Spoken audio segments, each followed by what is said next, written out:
Marcus James, a dedicated teacher in a quiet town, faces a shocking act of racial discrimination during a routine visit to his local pharmacy.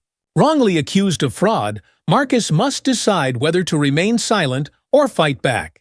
His choice leads to a high-stakes legal battle that reveals deep-seated bias within the community. As tensions rise, Marcus becomes the voice for those silenced by injustice, but will his courage be enough to win? Follow Marcus' powerful journey as he fights for justice and equality in a world stacked against him. Don't forget to comment your thoughts and subscribe for more inspiring stories. Let's dive in. Marcus James walked through the narrow hallways of Jefferson Middle School, his footsteps muffled by the hum of the final bell echoing in the distance. The bright, hand-drawn posters that decorated the walls stood in stark contrast to the weariness he felt deep inside. His tall, lean frame moved purposefully, though today the familiar buzz of the school felt more like background noise. As students rushed past him, backpacks bouncing on their shoulders, Marcus kept his usual smile, nodding to the occasional, "Hey, Mr. James," from one of his 7th grade students.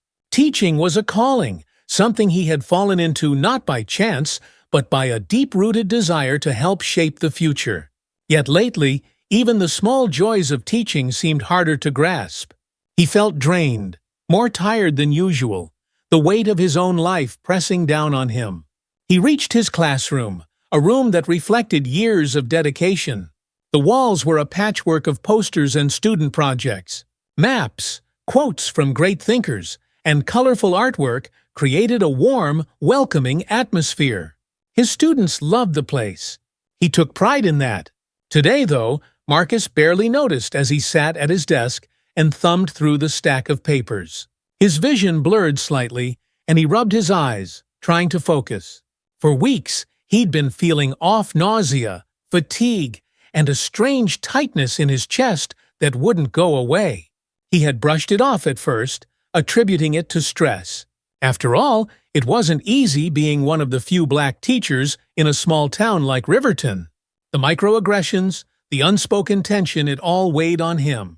A knock on the door broke his train of thought. He looked up to see Dr. Anderson standing there, her white coat draped over her shoulders like a cape. She was a kind woman, the type of doctor who remembered birthdays and asked about family even when she was busy. "Marcus," she said with a soft smile, "can I come in?" He nodded, feeling a knot of anxiety form in his stomach. After a few routine tests and visits, he had hoped for better news, but something in her face told him otherwise. "I've looked over the results of your tests, Doctor," Anderson began, sitting down opposite him. "It's nothing life-threatening, but it does need attention." Marcus shifted in his seat. "What is it?" "Chronic illness.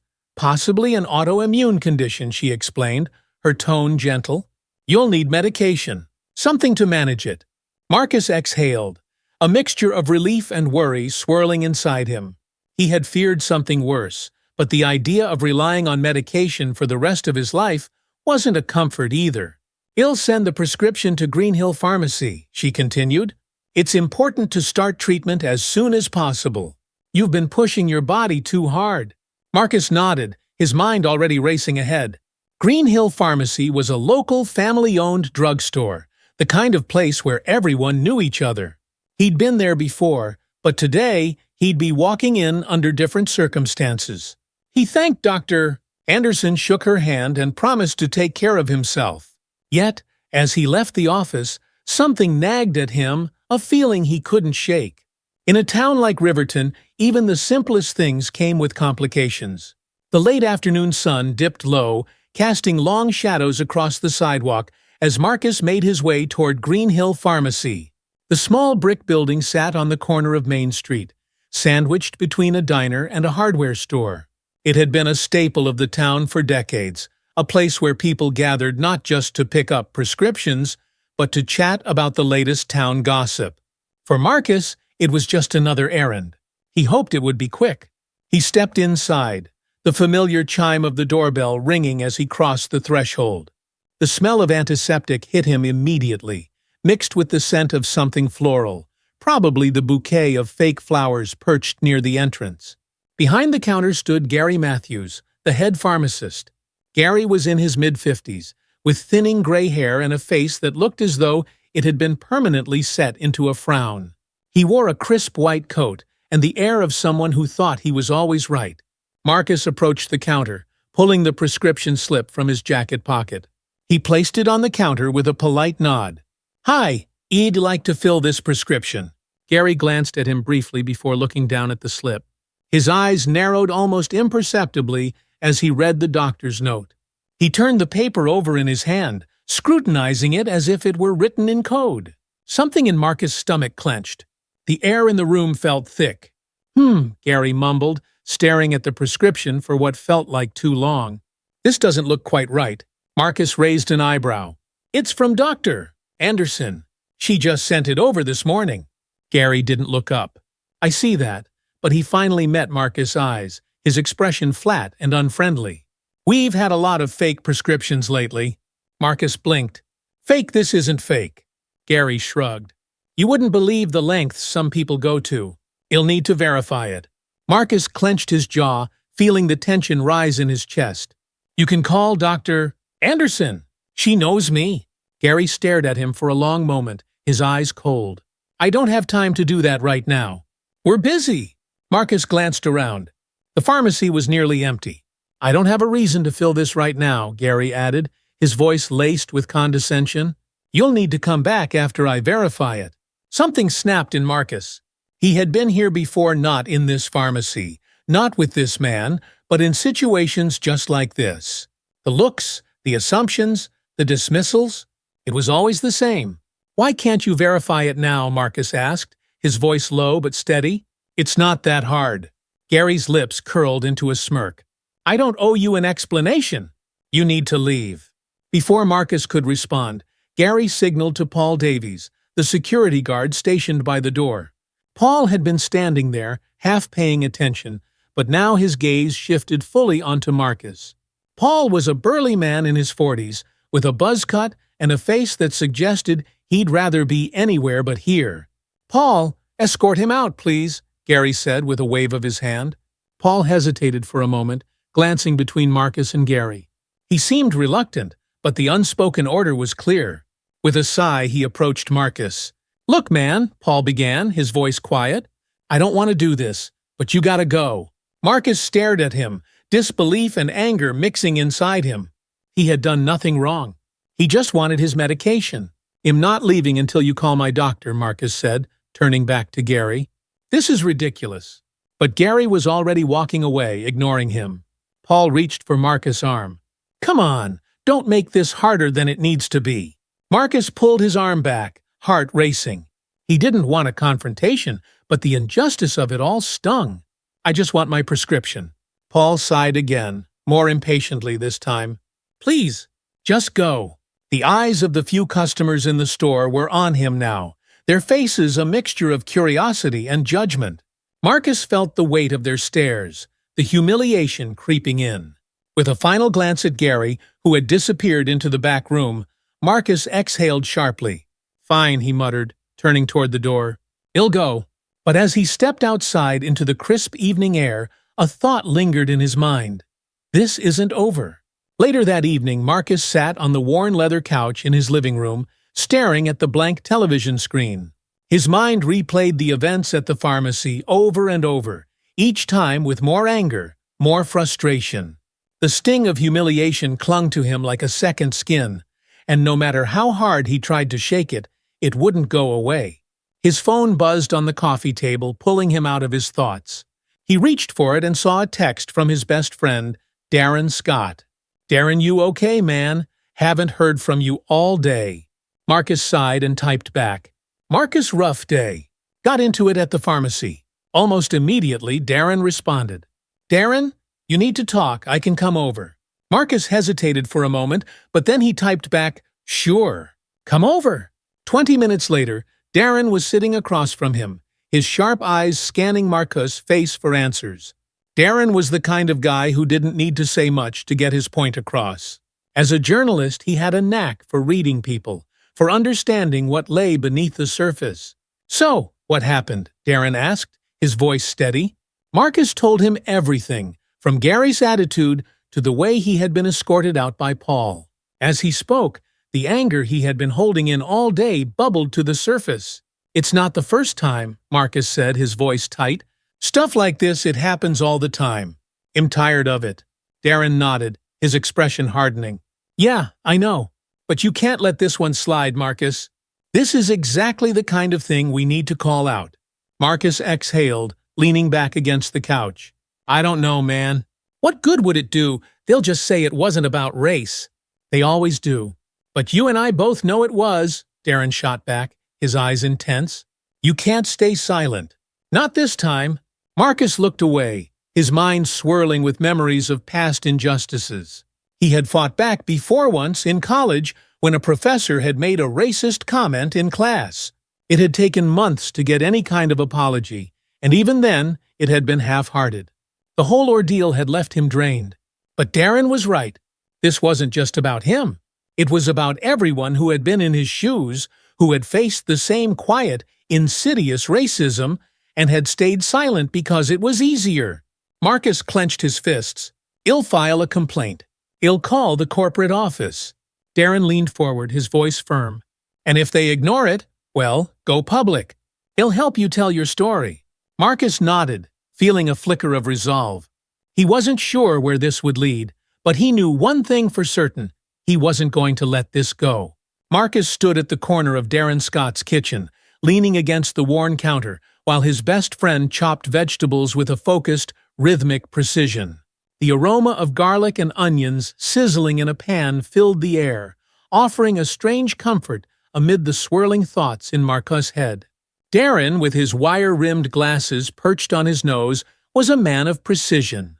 As a journalist, he had a nose for injustice and was one to shy away from pushing boundaries when it came to exposing the truth.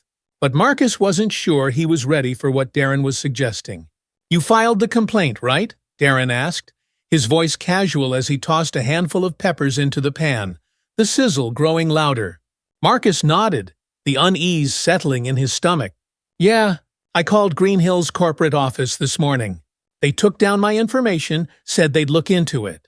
His voice carried a note of skepticism. Darren glanced over his shoulder, giving Marcus a knowing look. "And how long do you think it'll take for them to look into it?" he air-quoted with a sarcastic smile. "I don't know," Marcus admitted, his frustration seeping into his voice. "I'm not expecting much." "And that's the problem," Darren said, turning back to the stove. "You're already expecting nothing to happen. If you don't push, they won't do anything. This isn't the kind of place that's going to admit to racism unless you drag it out into the light." "I just don't want to cause a bigger problem," Marcus said, his arms crossing defensively. "You know how it is here." Darren turned off the stove, wiping his hands on a dish towel before walking over to where Marcus stood. "Look, man, I get it. But staying quiet isn't going to fix anything. The only way people like Gary stop getting away with this crap is if someone stands up and says something. And that someone is going to have to be you." The words hung between them for a long moment. "I've already made the call, filed the complaint," Marcus said, running a hand over his shaved head. "I don't know what more I can do." Darren leaned against the counter opposite him, folding his arms as well. "We take it public. You've got a platform, Marcus. You're respected in this community. People know you as a teacher, someone who cares about their kids. And I have connections. We can expose this for what it is. And trust me, once people hear your story, it's going to resonate." Marcus hesitated, 1,000 thoughts rushing through his mind. Taking things public would mean opening himself up to more scrutiny, more judgment. It would mean risking his reputation, his career, everything he had worked so hard to build. And it wasn't just about him. His family still lived in Riverton.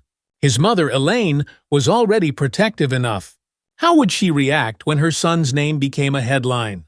But as he looked into Darren's determined eyes, Marcus felt a flicker of something he hadn't felt in a long time: hope. Maybe Darren was right. Maybe this was bigger than him. Marcus sighed, his mind made up, though uncertainty still gnawed at the edges of his resolve. "All right," he said slowly. "Let's do it. Let's go public." Darren smiled, the excitement flickering behind his eyes. "You won't regret this. Trust me." Days turned into weeks, and with each passing day, Marcus found himself checking his email, his phone waiting for a response from Green Hill Pharmacy's corporate office. But each time he was met with silence. Nothing. One morning, as he stood by his window, looking out at the quiet street below, his phone buzzed. He snatched it up quickly, a flicker of hope igniting in his chest, but it wasn't an email from the pharmacy. Instead, it was Darren. Darren, any word from corporate? Marcus, nothing yet. Darren, no surprise there. Listen, I spoke to Olivia Reed from the local paper. She's interested in your story. She thinks it's something that needs to be told. You okay with me setting up a meeting? Marcus' thumb hovered over the keyboard for a moment before he replied. Marcus, yeah, set it up. 2 days later, Marcus found himself sitting across from Olivia Reed in a small coffee shop downtown. Olivia was in her mid-20s, with short-cropped hair and bright eyes that seemed to miss nothing. She was a rising star at the Riverton Gazette, and Marcus could tell within minutes of meeting her that she had a passion for uncovering the truth. I've heard about what happened at Green Hill, Olivia said, tapping her pen against her notepad.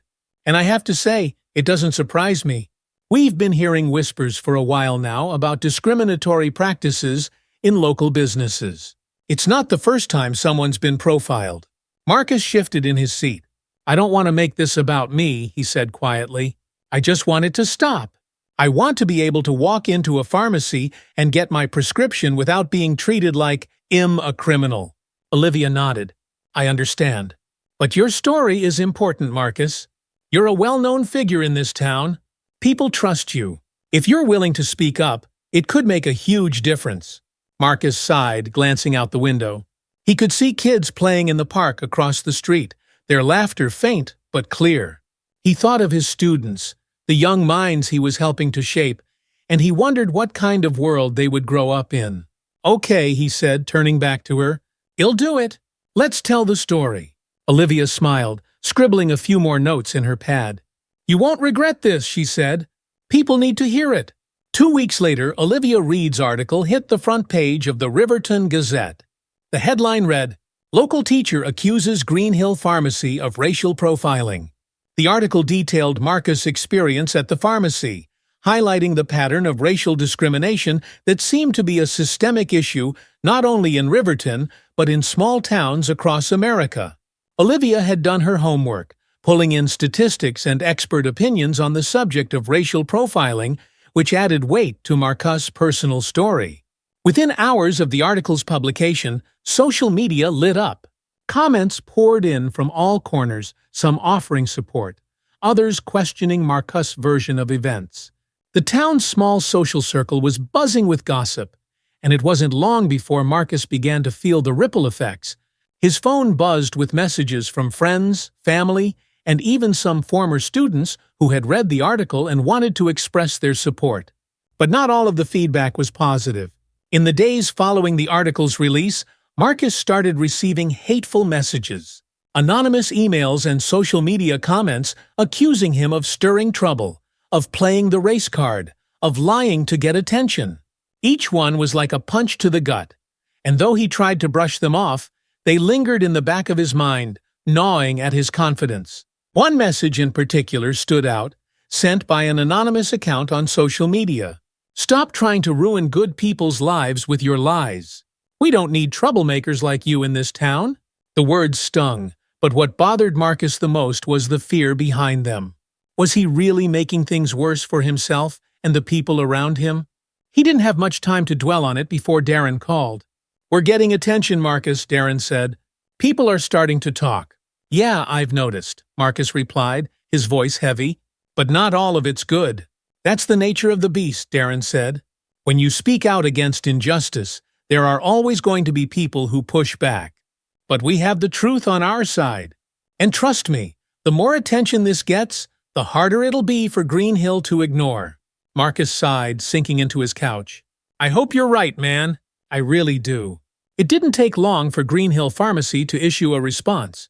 In a statement released to the Riverton Gazette, Gary Matthews denied all allegations of racial profiling. We treat all of our customers with the utmost respect and professionalism, the statement read. Mr. James's accusations are baseless and unfounded. We believe this is a misunderstanding, and we have always followed proper procedures in verifying prescriptions to ensure patient safety." Marcus read the statement in silence, feeling the bile rise in his throat. It was exactly what he had expected: denial, dismissal, and a thinly veiled accusation that he was the one in the wrong. "They're painting me as a troublemaker," Marcus muttered as he handed the statement to Darren. "They always do," Darren replied, shaking his head. "But that doesn't mean we back down. In fact, it means we dig in." Marcus wasn't so sure. With each passing day, the pressure mounted. His family had started expressing their concerns more openly. His mother, Elaine, had called him the night before, her voice filled with worry. "Marcus, baby, are you sure about this?" she had asked. "I just don't want you to get hurt. You know how people in this town can be." "I know, Mom," he had replied, his heart heavy. "But I can't let this go. I can't just stay silent." "I understand," Elaine had said softly. "Just be careful, all right? You know I love you." "I love you too, Mom." As he sat there now, staring at Greenhill's statement, Marcus wondered how much more he could take. The weight of it all was pressing down on him, and the path forward seemed fraught with danger. But Darren's words echoed in his mind. "We have the truth on our side." He wasn't ready to give up yet. Marcus sat at his kitchen table, his hands wrapped around a mug of coffee that had long gone cold. He stared at his phone, the screen filled with hateful messages and social media posts attacking his character. The bitterness in the words was palpable, and the anonymity of the internet made people bolder than they'd ever be in person. "You're ruining lives for attention. Why don't you go back where you came from? This town doesn't need agitators like you." Each message dug deeper than the last, and though he tried to ignore them, the hurt lingered.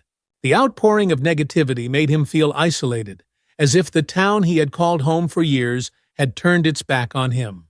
But as he scrolled through, he found messages of support too. Some came from students, others from friends, and even people he didn't know. Their words gave him something to hold on to when the weight of it all felt too much. "Thank you for speaking up, Mr. James. I've been through something similar. You're doing the right thing, Marcus. This town needs to change. I've experienced racism at Greenhill too. You're not alone." It was these messages that kept him going, that reminded him why he had chosen to speak out in the first place. It wasn't just about him. It was about everyone who had ever been silenced by fear. Everyone who had endured the quiet, constant hum of racial discrimination and been told to just live with it. His phone buzzed on the table, and when he glanced at the screen, he saw Darren's name. "Hey, man," Marcus answered, trying to inject some energy into his voice. "Hey, I've got some good news," Darren said, his tone lively. The story's picking up traction. Olivia's article got shared by a couple of larger outlets, and people are starting to notice. "That's great," Marcus replied, though he could hear the weariness in his own voice. "It's just hard. You know, people are coming after me like I did something wrong." Darren's voice softened. "I get it, man. It's hard to be the face of something like this, but trust me, you're doing the right thing. And you're not alone. People are standing with you." "I hope so," Marcus muttered, rubbing his temples. "Look, Olivia wants to do a follow-up piece," Darren continued. "We're starting to hear from other people who've had bad experiences at Greenhill. If we can get more of them to come forward, it'll strengthen your case." Marcus sat up a little straighter. "Other people?" "Yeah, it's not just you," Darren said. "Seems like Greenhill's got a history of treating people of color differently. A few people have come forward already. One guy said Gary Matthews accused him of trying to use a stolen credit card. And another woman said she was treated like a criminal for asking about medication prices. This is a pattern." A flicker of hope sparked in Marcus' chest. That's good, right? If other people are willing to come forward, it won't just be my word against his." "Exactly," Darren said, his voice brimming with enthusiasm. "We're going to make it impossible for Greenhill to ignore this." "You're going to get justice, Marcus." Marcus couldn't shake the feeling of dread that had settled in his chest. The town of Riverton had never been a place of open hostility, but the tension was rising. He could feel it in the way people looked at him in the grocery store, in the way conversations stopped when he walked into a room. The whispers followed him everywhere. His mother, Elaine, was the one who voiced what he had been too afraid to admit. "You've stirred something up, Marcus," she said one evening, sitting across from him at her dining room table. Her voice was soft, but there was a strain behind it. "And am proud of you for standing up for yourself. But this is a small town. People don't like it when you disrupt things." "I know, Mom," Marcus replied, his shoulders tense. "But I couldn't just stay silent. You know what it's like here. It's not the first time something like this has happened." Elaine nodded, her eyes reflecting years of silent endurance. "I know. And I understand why you're doing it. But you have to be careful. People are starting to talk. I don't want them coming after you." "I can handle it," Marcus said, though even as the words left his mouth, he wasn't sure he believed them. "I hope so," Elaine replied, reaching out to squeeze his hand. "But just remember, this isn't just about you anymore. People look at you and they see all of us. This fight, it affects everyone." Her words stayed with him long after he had left her house. The fight had already grown beyond his personal experience. It had become a flashpoint in the town, a confrontation between the status quo and the need for change. The next morning, when Marcus checked his phone, he found a new wave of messages waiting for him. One in particular caught his eye. It was a private message from someone he didn't recognize, a man named Richard Hayes. The message was simple, but it struck a chord with Marcus. "I know what you're going through. I had a similar experience at Greenhill. Let me know if you want to talk." Marcus hesitated for a moment before typing a reply. "Marcus, thanks for reaching out. I'd like to hear your story." Within minutes, Richard had responded, and by the end of the day, they had arranged to meet at a local coffee shop. When Marcus walked into the shop later that afternoon, he immediately recognized Richard. He was a middle-aged black man with a kind face and a steady gaze. As Marcus approached, Richard stood and extended a hand. "Marcus, good to meet you," Richard said, his grip firm. "You too," Marcus replied, sitting down across from him. "Thanks for reaching out. I saw your story in the paper," Richard said, leaning back in his chair. "And I just wanted to tell you you're not alone in this. Greenhill's been treating people like us differently for years." Marcus' heart skipped a beat. "What happened to you?" Richard's face darkened as he spoke. "It was about 2 years ago.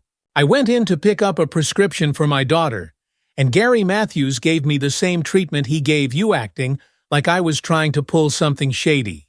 He accused me of lying about my insurance coverage, said I was trying to scam them. I tried to explain, but he wouldn't listen. I left that place feeling humiliated." Marcus shook his head, his anger simmering beneath the surface. "And you didn't say anything?" "I thought about it," Richard admitted, "but I didn't have the energy to fight. I had too much going on at the time, and I didn't think anyone would care. I was just one person." "But you're not," Marcus said, his voice steady. "There are more of us, and we're not staying silent anymore." Richard nodded slowly, his expression thoughtful. "I'm glad you're doing this. People like Gary have been getting away with this for too long. If you need anything, support, testimony, whatever, I'm here." "Thanks," Marcus said, feeling a surge of gratitude. "I appreciate that." As they continued talking, Marcus realized that the fight ahead was going to be bigger than he had anticipated. But for the first time, he felt like he had a real chance of making a difference. The following week, as Marcus sat at his desk grading papers, his phone buzzed with a notification. He picked it up absent-mindedly, but froze when he saw the headline. "Greenhill Pharmacy denies allegations, claims teacher is misunderstood." Marcus' pulse quickened as he opened the article. In it, Gary Matthews had given his first public statement since the accusations against the pharmacy had gained traction. His words were carefully crafted, but thinly veiled with dismissiveness. "We treat every customer with professionalism and care, regardless of race or background. These accusations are simply a misunderstanding. Our procedures are standard, and any insinuation of racial bias is completely unfounded. I believe Mr. James is confused about what happened that day, and while I empathize, this story has been blown out of proportion." Marcus' blood boiled as he read the smug words. It wasn't just a denial, it was an attempt to discredit him, to paint him as irrational and angry. Gary wasn't just defending himself, he was subtly casting Marcus as the aggressor, as if Marcus was looking for a fight that wasn't there. The anger bubbled up inside him, But before he could respond, his phone rang. It was Darren. "I saw it," Darren said before Marcus could even speak. "It's all over the news." Marcus exhaled, trying to control his temper. "He's making it sound like I'm some kind of troublemaker, Darren. Like I imagined the whole thing." "I know," Darren replied, his voice firm. "But this is what happens when you challenge the system. They'll try to discredit you, make you doubt yourself, and turn the narrative against you." Marcus leaned back in his chair, feeling the weight of it all pressing down on him. "I didn't think it would be this bad. It's like they're trying to erase what happened." "They are," Darren said. "That's how these things work. But listen, we're not backing down. Olivia's working on another story this time. We've got other people coming forward, sharing their experiences. Greenhill won't be able to ignore it forever." Marcus nodded, though the frustration still gnawed at him. "I just don't understand how they can lie so easily. It's right there in front of them."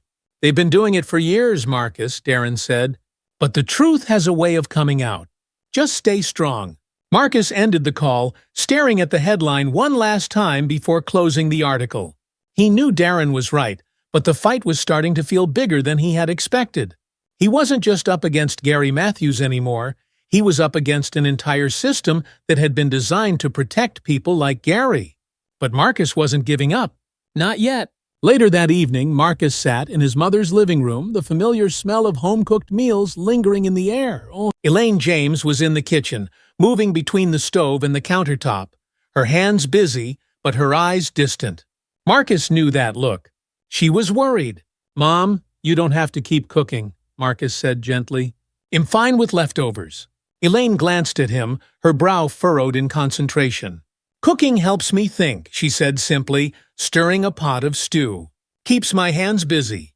Marcus sighed, leaning back into the couch.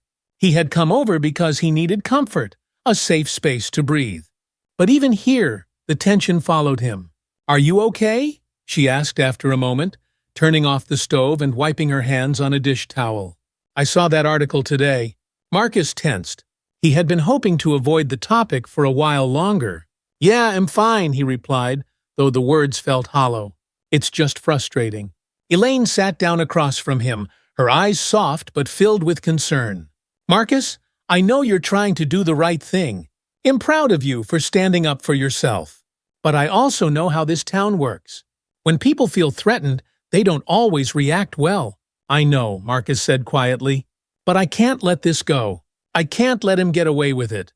"I understand that," Elaine said, her voice gentle. "But you need to be careful. The more public this gets, the harder it's going to be. People are already talking, and I don't want them turning against you." Marcus felt the familiar weight of his mother's worry pressing down on him. He knew she was right. Riverton was a small town, and people liked to keep things quiet. Speaking out wasn't just seen as disruptive, it was seen as dangerous. "I'll be careful," Marcus promised, though he wasn't sure what that would even look like.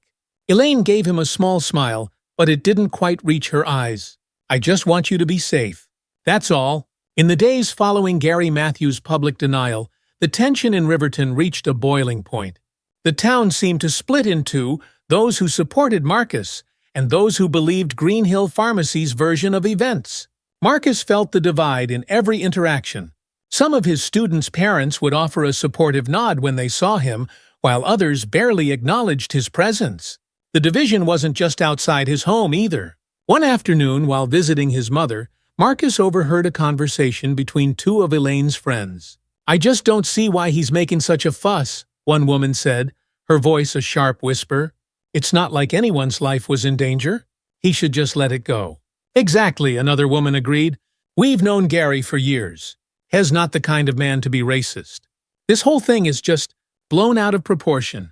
Elaine had tried to steer the conversation away, but Marcus had heard enough. The sting of their words stayed with him, simmering beneath his calm exterior. That evening, as Marcus sat on his porch, the crisp autumn air swirling around him, Darren called with an update.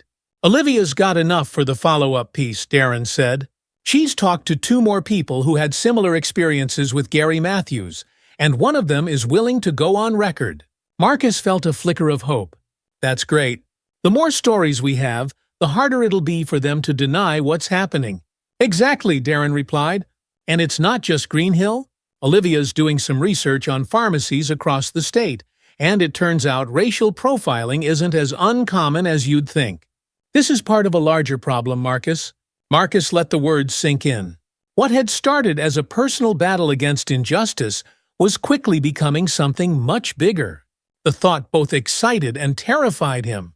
"So, what happens next?" Marcus asked. "We keep pushing," Darren said. "Olivia's planning to release the article in a few days, and once it's out, the pressure on Green Hill will increase. People need to see that this isn't just one isolated incident. It's part of a pattern." Marcus nodded, feeling the weight of the responsibility growing heavier on his shoulders. "All right, let's do it." 3 days later, Olivia Reed's follow-up article hit the newsstands. The headline read, "More Victims Speak Out, Racial Profiling at Green Hill Pharmacy." The article was a detailed investigation into Green Hill Pharmacy's history, complete with testimonies from several individuals who had experienced discrimination similar to Marcus. Olivia's reporting was thorough, laying out a pattern of behavior that couldn't be easily dismissed as a misunderstanding. Within hours, the story had spread beyond Riverton. Local news stations picked it up, and soon national outlets were reaching out, wanting to interview Marcus and others who had come forward. Marcus' phone buzzed with calls and messages from reporters, friends, and strangers. Some offered support, others wanted to hear his side of the story, and a few continued to hurl hateful comments his way. The spotlight had grown brighter, and with it came even more scrutiny. That evening, Marcus sat in his living room, staring at the stack of interview requests that Darren had helped organize. It was overwhelming. He had never asked for this level of attention. All he wanted was to get his prescription filled without being treated like a criminal. But now, his face was becoming the symbol of a much larger fight. Darren sat across from him, flipping through the list of media outlets. "You don't have to do every interview, you know," Darren said, glancing up at him. "Just the ones you're comfortable with." Marcus nodded, but the truth was, he wasn't comfortable with any of it. He wasn't used to being in the public eye like this. "I'll do it," Marcus finally said. "I just didn't expect it to get this big." Darren leaned forward, his expression serious. "It's big because it matters, Marcus. You're standing up for something that a lot of people have been afraid to talk about. And that's why they're paying attention. I just hope it leads to something real," Marcus muttered. "Something that actually changes things." "It will," Darren said, his voice firm. "But we've got to keep the pressure on." The days that followed were a whirlwind. Marcus appeared on local news programs, sharing his story alongside others who had experienced racial profiling at Green Hill Pharmacy. Olivia's reporting was gaining more attention, and the pressure on the pharmacy was mounting. Gary Matthews, however, remained defiant. In a televised interview, Gary doubled down on his denial of the accusations. "This has all been blown out of proportion," Gary said, his expression tight as he faced the camera. "I've served this community for years, and anyone who knows me knows that I treat everyone with respect.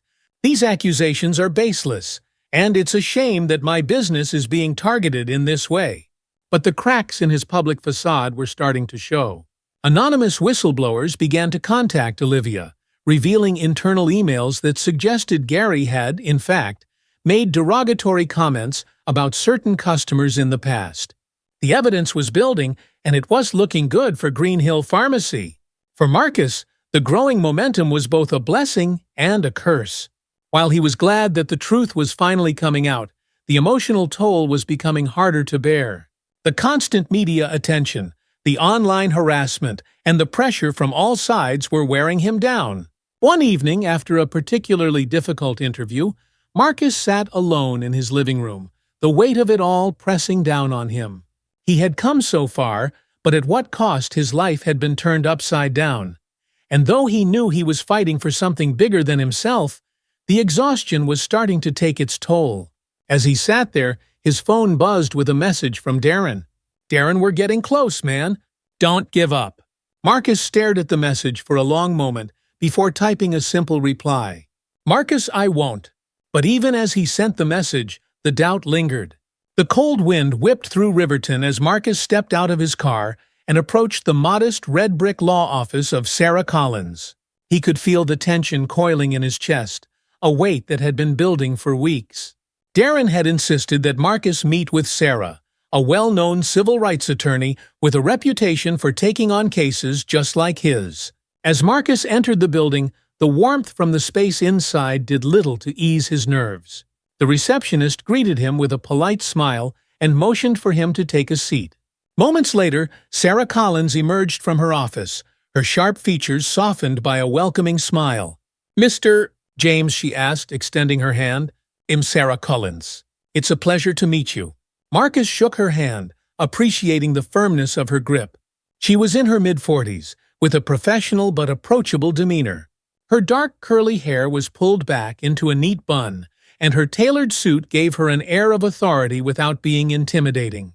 "Thank you for meeting with me," Marcus said as they walked into her office, a space filled with books, case files, and framed photos of Sarah alongside other civil rights advocates.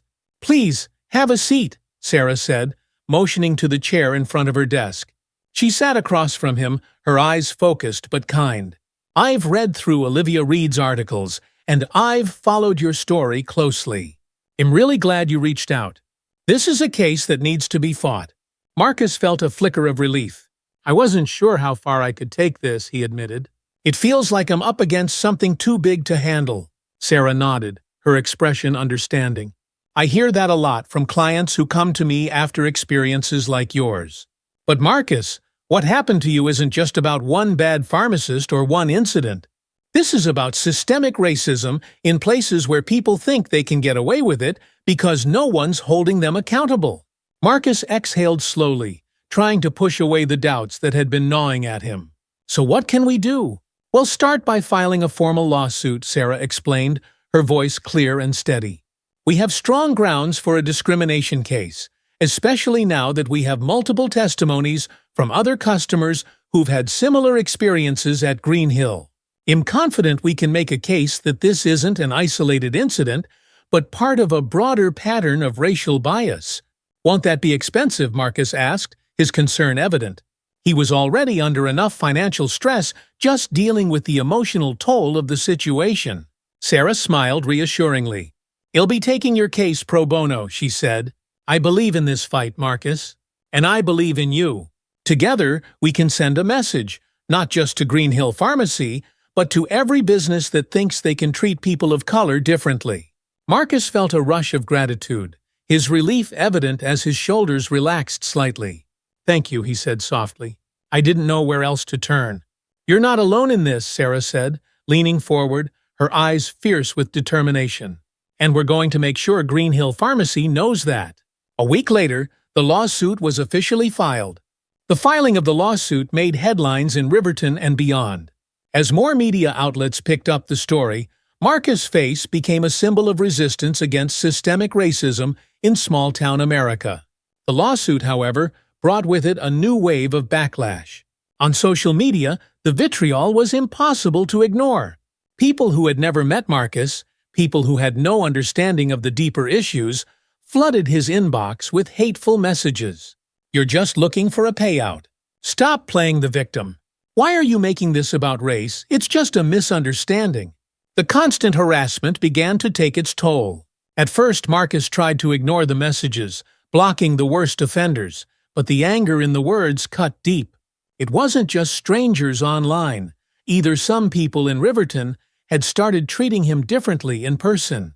He noticed how certain colleagues at school kept their distance, how some parents no longer greeted him with smiles during pickup hours. The isolation was growing, and it felt like the world was closing in on him. Marcus also began to sense the fear from within his own family. This wasn't just about clearing her name, it was about dismantling a system that had allowed discrimination to thrive for too long. A soft knock at the door pulled her from her thoughts. Olivia stepped in, a stack of documents in her hand. "You ready for this?" Ava nodded, straightening in her chair. "I am. But it's not just about me anymore." Olivia smiled gently. "I know. And that's why you're going to win this." Ava sat at the polished oak conference table, her hands clasped together tightly in her lap. Across from her, Jenna Riley's legal team was preparing their defense. The tension in the room was thick, the air heavy with unspoken accusations, and the cold, calculated strategies that came with high-stakes legal battles. This was at the next phase of the fight. Ava had expected Jenna to push back, but the intensity of her resistance still surprised her. The lawsuit set off a media frenzy, and now, with her lawyers ready to counter every accusation, Ava knew that this wouldn't be a straightforward battle. Darren helped manage the flood of interview requests, while Sarah fielded legal inquiries. "They're going to argue that Jenna was simply following protocol," Olivia said quietly, her tone calm but firm. Marcus agreed to a few interviews, including a sit-down with a well-known national news anchor. He was nervous, but Darren assured him that this was important. They needed to keep the pressure on. The interview was tense. The questions, though respectful, were probing. "Marcus, why do you believe this was about race?" Marcus shifted in his seat, trying to keep his voice calm.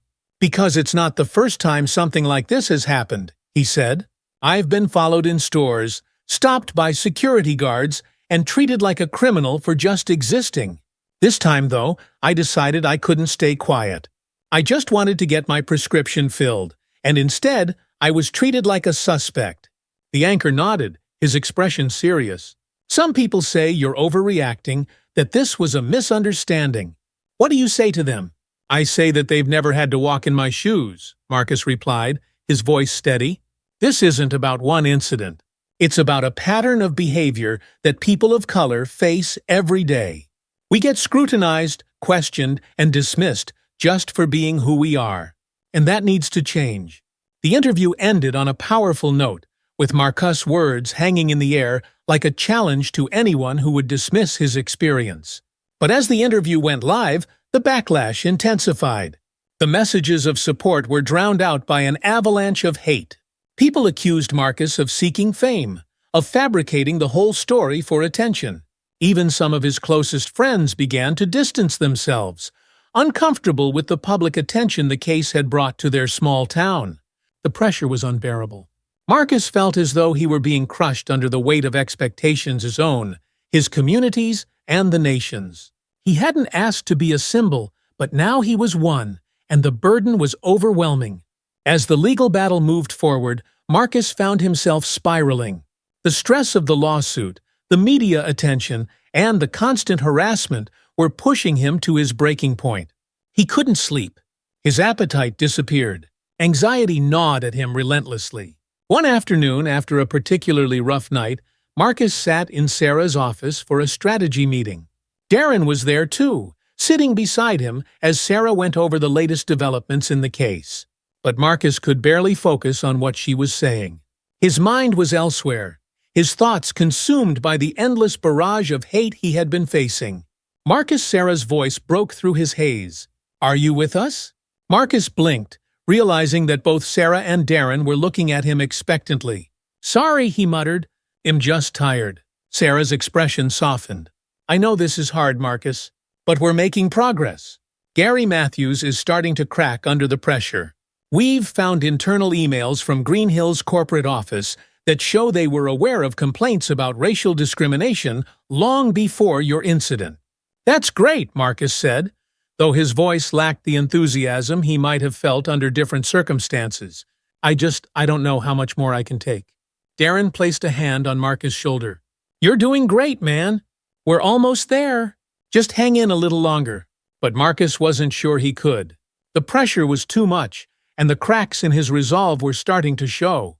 That evening, as he sat alone in his apartment, the weight of it all came crashing down on him. The hate, the isolation, the constant fight, it was too much. For the first time since the ordeal had begun, Marcus seriously considered walking away. He could drop the lawsuit, disappear from the public eye, and try to rebuild his life. Maybe that would be easier. Maybe that would bring him peace. But as he stared at the stack of legal documents on his coffee table, he knew deep down that there was no going back. He had started something, and he couldn't abandon it now. Still, the emotional toll was becoming unbearable. He felt like he was sinking, slowly drowning under the weight of expectations and the hate that followed him everywhere. In that moment, Marcus felt truly lost. The courtroom was unnervingly quiet as Marcus took the stand. His heart pounded in his chest, the noise drowning out the murmurs of the crowd seated behind him. The weight of every gaze, every expectant eye on him made it hard to breathe. This was it, the moment where he would have to lay it all out. Every painful detail of what had happened, every subtle but cutting injustice he had endured. He couldn't fail now. Across the courtroom, Gary Matthews sat with his lawyer, his expression smug and unbothered. It was the same look that had haunted Marcus for months, the face of a man who believed he had nothing to lose, who thought the system would protect him like it always had. The judge, an older man with sharp features and a stern demeanor, looked down at Marcus. His gavel had been sitting idle for hours, but his presence was commanding. Sarah Collins stood to Marcus' left, her presence a quiet comfort, though even her encouragement couldn't suppress the anxiety gnawing at him. "Mr. James," Gary's attorney began, rising from his seat with a deliberate calm, his voice as smooth as silk. "Let's revisit the events that led to this lawsuit, shall we?" Marcus nodded, his throat tight. "Now, according to your testimony, you believe Mr. Matthews racially profiled you when you attempted to fill your prescription. Is that correct?" the attorney asked. "Yes," Marcus said, his voice steady but quiet. "And yet, you didn't make any complaints to Mr. Matthews at the time, did you?" The lawyer's tone was sharp, his words laced with accusation. Marcus shifted in his seat. "I asked him to verify my prescription with my doctor. He refused and treated me like I was trying to commit a crime." "Did he ever use any racial slurs?" the lawyer asked, his eyes narrowing. "Did he directly insult you based on your race?" Marcus hesitated. "No, he didn't use slurs, but his attitude, the way he treated Mayhay, was suspicious of me from the moment I walked in." The lawyer smirked, turning slightly to face the jury, playing to them. "So we're talking about feelings here. Perceptions. You felt uncomfortable, but there was no actual verifiable evidence of discrimination." Marcus clenched his fists. "It's not just about the words. It's about how he treated me differently because of who I am. Mr. James, you've had confrontations in the past, haven't you?" the lawyer continued, his voice taking on a sharper edge. "You've faced what you perceive as racial bias before, correct?" Marcus swallowed hard. He knew where this was going. "Yes, I've dealt with racism before." "And you've been vocal about these experiences," the lawyer asked, glancing at the jury. "You've spoken out about discrimination. You've challenged people. This isn't your first fight against perceived injustice, is it?" Marcus' skin prickled. He felt the walls closing in around him. "No, it's not my first fight. But that doesn't mean it didn't happen." The lawyer stepped closer, his voice lowering to an almost predatory whisper. "Or is it possible, Mr. James, that you've become hypersensitive to these issues, that you see racism where it doesn't exist?" The words hit Marcus like a blow. His chest tightened, his breathing becoming shallow. The implication hung heavy in the air that this was all in his head, that he was creating the problem. His pulse raced, and for a moment the courtroom seemed to blur around him. "I know what I experienced," Marcus said through gritted teeth, struggling to maintain his composure. The lawyer's eyes gleamed, sensing weakness. "But are you letting past experiences color your perception of what happened at Green Hill?" "Maybe Mr. Matthews was simply doing his job, following protocol. Maybe this isn't about race at all." Marcus' fists tightened around the arms of his chair. He could feel the frustration bubbling up inside him, the months of pain and anger rising to the surface. He wanted to scream, to make them understand how it felt to live under the constant weight of suspicion, how it felt to be judged not by who you were, but by the color of your skin. But how could he make them see? "Mr. James," the lawyer pressed, his tone cool and relentless. "Could it be that you're exaggerating the severity of this incident?" Marcus snapped. "I'm not exaggerating." Marcus' voice boomed through the courtroom, his control slipping. "You don't know what it's like to walk into a place and be treated like a criminal for no reason. You don't know what it's like to have people look at you like you don't belong, to constantly have to prove you're not a threat." The courtroom fell silent, the tension thick in the air. Marcus' heart raced, his chest heaving as he tried to steady his breathing. He had lost his temper, he knew it. The lawyer stood frozen, his smirk fading as he registered the intensity of Marcus' outburst. The judge banged his gavel, the sharp crack echoing in the stillness. "Order in the court." Marcus closed his eyes, his pulse pounding in his ears. He had let them get to him, just like he feared. He had lost control in front of the very people who held his future in their hands. "Mr. James, please calm yourself," the judge said sternly. Marcus sank back into his seat, the weight of his mistake settling over him like a dark cloud. He could feel the eyes of the jury on him, could sense the shift in the room. They were judging him now, not just for what had happened, but for how he had reacted. Sarah leaned over, whispering urgently, "Marcus, it's okay. Stay calm. You're doing fine." But Marcus wasn't fine. He had just jeopardized everything. The fear and frustration that had been simmering beneath the surface for months had boiled over, and now there was no taking it back. The courtroom had emptied out, and Marcus sat alone on a bench in the hallway, his head in his hands. The adrenaline from his outburst had long since faded, replaced by a hollow feeling of defeat. He had failed to keep his composure, failed to stay calm when it mattered most. The press would have a field day with this. The door to the courtroom swung open, and Sarah emerged, her face tight with concern. She approached Marcus, her footsteps echoing in the otherwise empty corridor. "Marcus," she said gently, sitting down beside him, "it's not over. This happens. You're under a lot of stress, and they pushed you too far." Marcus shook his head, his voice thick with regret. "I blew it. I let them make me look exactly like what they wanted, a hot-headed, angry black man." "You didn't blow anything," Sarah said firmly. "They were trying to bait you, trying to make you lose your temper, and yes, it worked.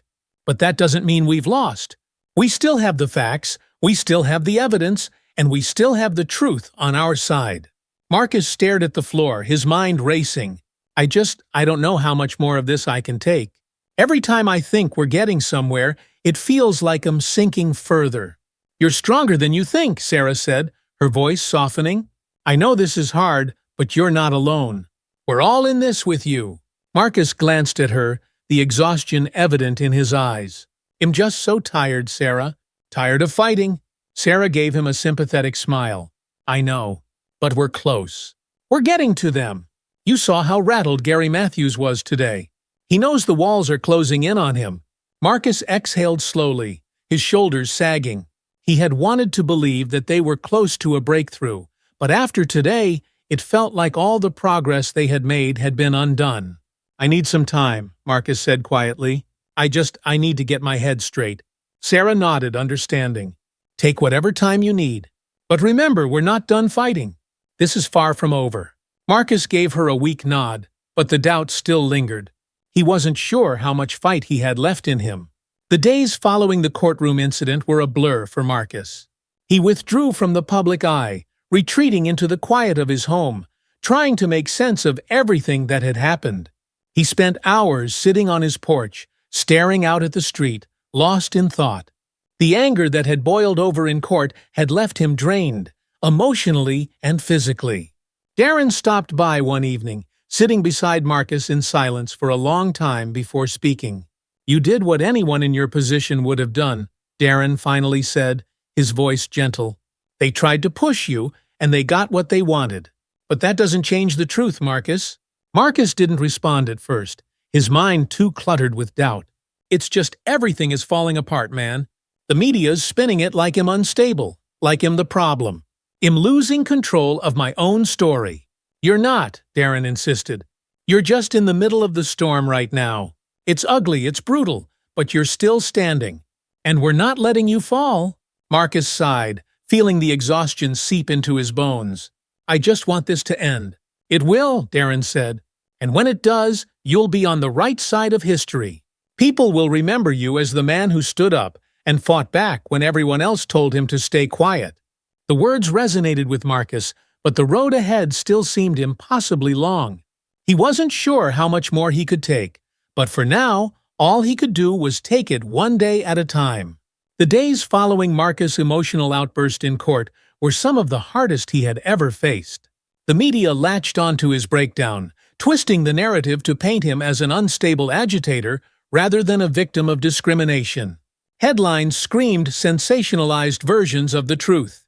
Angry teacher loses control in court, and racism, claims or personal grudge. Marcus could feel the public support waning, but he also knew he couldn't afford to give up. Even as doubt gnawed at him, he realized that the fight was bigger than just his case. His story had sparked something in the community, a larger conversation about systemic racism that couldn't be ignored. One afternoon, Sarah Collins called him with a sense of urgency in her voice. "Marcus, we have something," she said. "It could be exactly what we need to turn the case around." "What is it?" Marcus asked, his heart quickening as he stood up from the couch. "Remember the whistleblower we've been in touch with?" Sarah said. "The anonymous employee at Green Hill Pharmacy. They just handed over internal emails from Gary Matthews. There's clear evidence that he's been involved in discriminatory practices for years. And get this, Gary even joked about denying prescriptions to black customers." Marcus' breath caught in his throat. "You're serious?" "Dead serious," Sarah said, her voice full of resolve. "These emails are bad. Really bad. They show that Gary and some of the higher-ups at Green Hill have been actively avoiding calls to change their policies. It's clear they knew about the complaints and chose to do nothing." For the first time in weeks, Marcus felt a flicker of hope. This wasn't just hearsay anymore, this was hard evidence. Gary couldn't squirm his way out of this. "Does this mean we're going to win?" Marcus asked, cautiously optimistic. Sarah's voice softened, but her determination was still palpable. "It means we have a fighting chance. But we need to be smart about how we use this. We can't just drop it on the court without preparing. Let's meet tomorrow and go over the next steps." Marcus nodded, feeling a renewed sense of purpose. "Okay, I'll see you tomorrow." As he hung up the phone, the weight that had been pressing down on his chest for so long seemed to lift, if only slightly. There was still a long road ahead, but now, at least, they had something concrete, something that could expose Gary Matthews and Green Hill Pharmacy for what they really were. The next morning, Marcus met with Sarah and Darren in Sarah's office. The atmosphere was tense but charged with new energy. They sat around a small conference table with printed copies of the incriminating emails spread out in front of them. "This is our smoking gun," Sarah said, tapping one of the emails with her finger. Gary was reckless. He didn't even bother to hide his bias in these internal communications. Here she pointed to a section of text. He jokes about how he can spot a fake just by looking at someone. He specifically references customers of color. Darren leaned over, reading the email with a grim expression. "This is beyond racism," he muttered. "This is arrogance." He really thought no one would ever call him out. Marcus stared at the words on the page, feeling a surge of anger mixed with vindication. All those months of self-doubt, all the times he had wondered if he had done the right thing by speaking up, it was all justified now. This was proof that Gary had been targeting him and others, not because of policy or protocol, but because of the color of their skin. "We need to release this to the media," Darren said. "Once people see these emails, Green Hill's reputation is going to be destroyed." Sarah nodded but raised a hand to caution him. "We will release it, but strategically. First, we need to submit it as evidence in court. After that, we can use it to make our case in the public eye." Marcus exhaled, feeling both anticipation and anxiety. "How do you think Green Hill will respond?" "They'll scramble," Sarah said. "But they can't deny what's in these emails. Gary Matthews is going to have to answer for this, and so will the company. If they were complicit, they'll be held accountable." Darren looked at Marcus, his eyes full of determination. "This is the turning point, man. I know it's been rough, but this is why you kept fighting. We're going to win this." Marcus nodded, but the weight of the moment pressed heavily on him.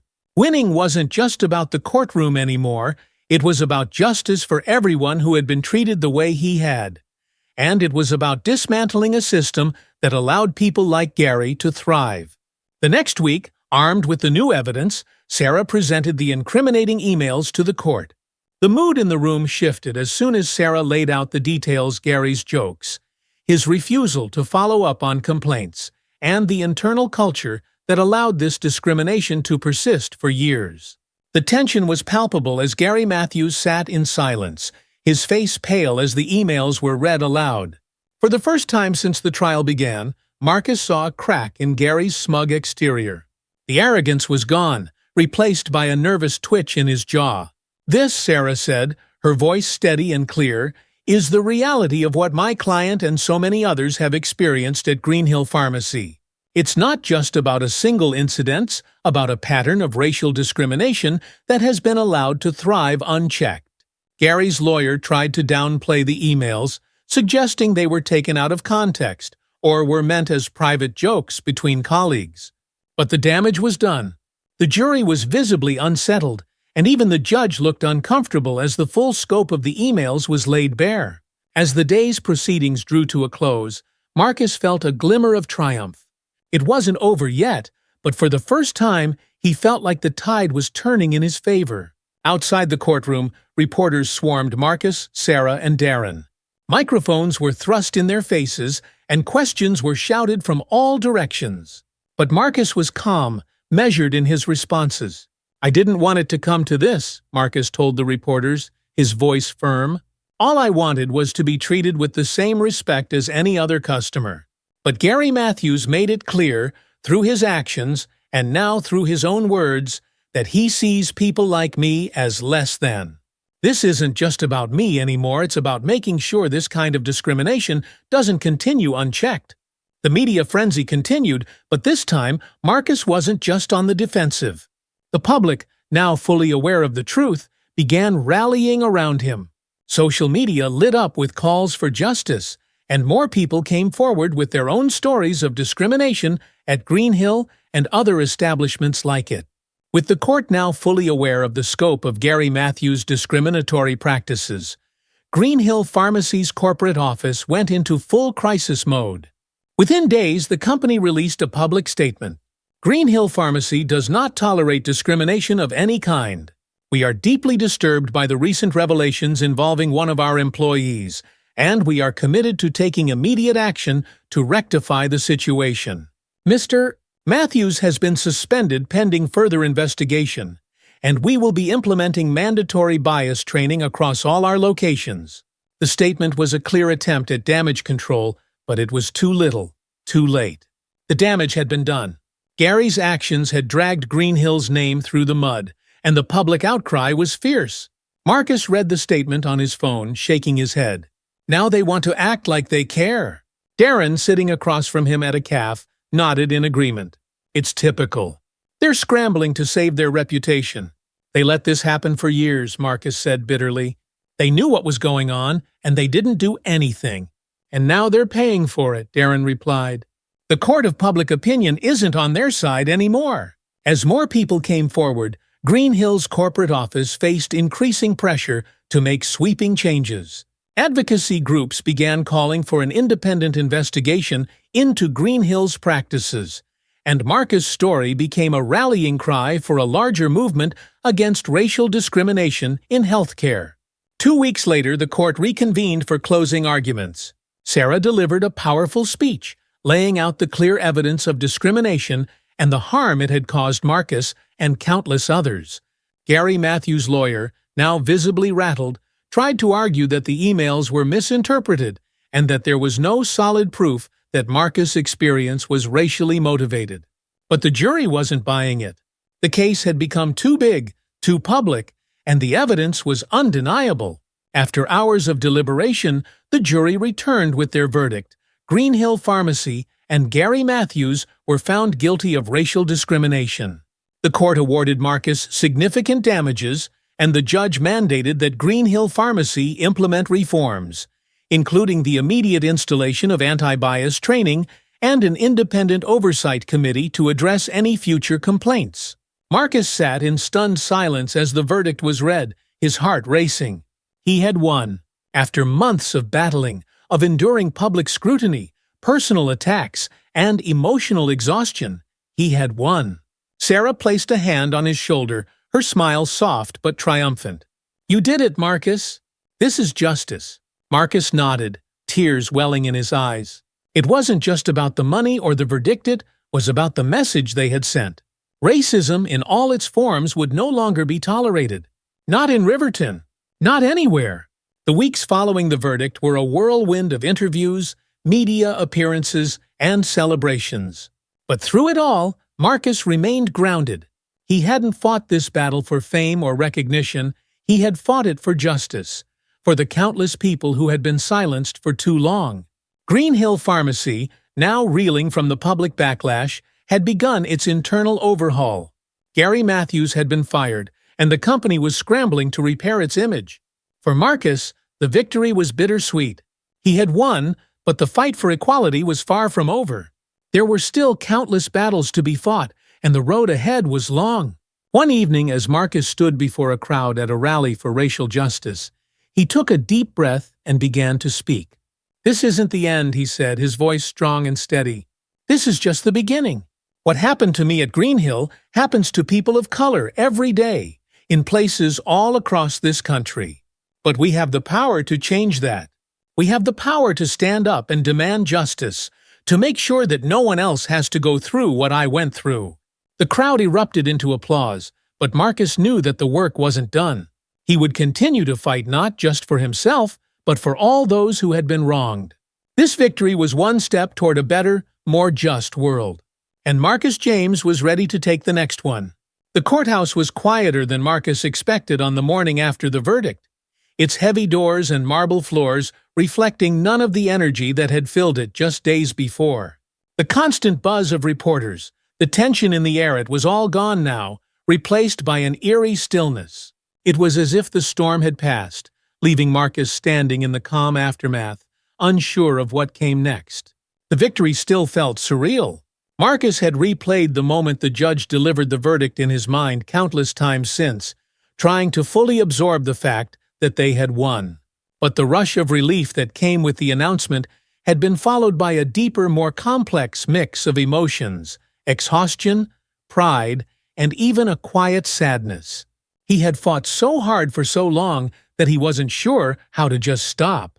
Sitting in a local cafe, Marcus stared out of the window, watching the town move at its usual slow pace.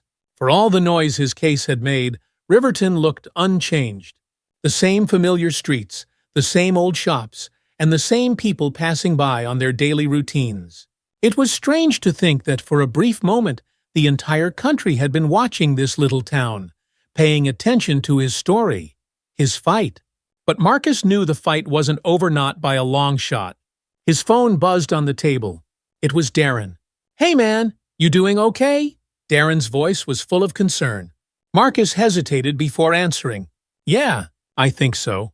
Just trying to figure out what comes next." Darren paused on the other end of the line. "You know, there are a lot of people who want to talk to you. Not just reporters. Advocacy groups, civil rights organizations. They see you as a voice for change now." Marcus sighed, rubbing his temple. He had expected this, the calls, the requests. After the media storm, people from all over the country had reached out to him, asking him to speak at events, join protests, or lend his voice to various causes. It was flattering, but it was also overwhelming. He hadn't set out to be a public figure, to be the face of anything. All he had wanted was justice for himself, and for those who had been wronged like he had. "I'm not sure if I'm ready for that," Marcus admitted. "I mean, I'm a teacher, not a public speaker. I didn't ask to be a symbol." "I know," Darren said gently. "But maybe this is bigger than what you asked for. Maybe it's an opportunity." Marcus stared out the window again, watching a group of kids run down the sidewalk, laughing as they chased a bouncing basketball. He thought about his students, the next generation growing up in this town, and towns like it all across America. What kind of world would they inherit if people like him didn't stand up and fight for something better? "Maybe you're right," Marcus said finally. "I just need some time to figure out how to do this without losing myself." "And you'll have it," Darren said. "But don't doubt yourself, Marcus. You've already made a difference." A month after the verdict, Marcus received an invitation from a national civil rights organization to speak at their annual conference. They wanted him to share his story as part of a broader discussion on racial discrimination in everyday institutions, places like pharmacies, hospitals, banks, and schools. At first, Marcus hesitated. He wasn't sure if he was ready to stand on a stage in front of hundreds of people and relive the trauma of his experience. But the more he thought about it, the more he realized that this was the next step. His story could help others. It could inspire people who were afraid to speak up, who felt like the system was stacked against them. And maybe, just maybe, it could contribute to real, lasting change. Standing in front of the mirror in his bedroom the night before the conference, Marcus practiced his speech. The words felt strange at first, like he was hearing them from someone else's mouth. But with each repetition, they became his own. Discrimination doesn't always announce itself with hateful words or violent actions, Marcus said, staring at his reflection. Sometimes it's quieter. It's the way someone looks at you, the way they dismiss you without a second thought. It's the feeling of being unwelcome in a place you have every right to be. That's what happened to me, and that's what happens to people of color every single day in this country. But we don't have to accept it. We can fight back. We can demand better. The words settled in his chest, solidifying his resolve. He could do this. He had to. The auditorium was packed, the hum of conversation filling the air as Marcus stood backstage, waiting for his turn to speak. The Civil Rights Conference had drawn activists, legal experts, and advocates from all over the country.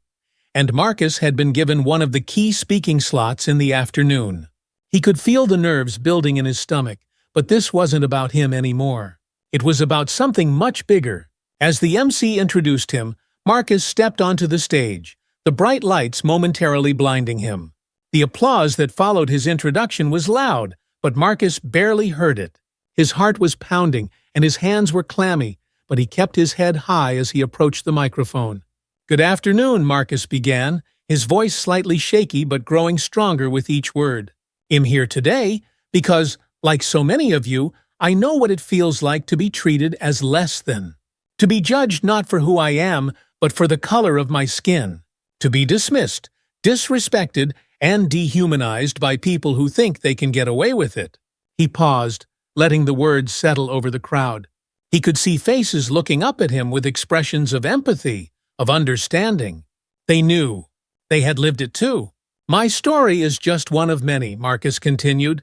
"It's the story of a man who walked into a pharmacy to fill a prescription and walked out feeling like a criminal. But it's also the story of a system that allowed that discrimination to happen, that enabled people like Gary Matthews to believe they could treat people like me as less than human." He took a deep breath, steadying himself. "But I didn't stay silent. I fought back. And because of that, we were able to expose the truth not just about one man's actions, but about the way institutions across this country allow racial bias to flourish. We were able to force change."